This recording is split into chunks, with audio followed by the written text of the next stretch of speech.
యొక్క పాపము నుంచి విడిపించాలని ఆ గొర్రె వలె బొచ్చి కట్టించిన వాని ఎదుట ఎలాగా మనం తల వాల్చుతున్నామో అలాగే యేసుక్రీస్తు వారు తల వాల్చారు. ప్రియులారా, ప్రియులారా, ఒక్కసారి ఆలోచించాలి ప్రియులారా.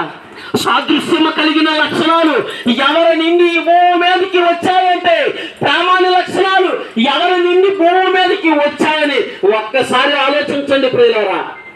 ప్రేమైన వాళ్ళరా, ఎప్పుడు చూసినా సరే వారి శరీరాన్ని పోషించుకోవాలి, వారి శరీరాన్ని సుఖపెట్టుకోవాలి, వారి ఇల్లుని బాగు చేసుకోవాలి, వారికి వారుగా తిన్నామా, తాగామా, ఎరగబడ్డామా, ఇష్టం వచ్చేది బ్రతికామా అనేది ఆలోచిస్తున్నారు. కానీ రాబోయే ఉగ్రత నుంచి తప్పించగలిగిన నాదుడు ఎవరు ఉన్నారు?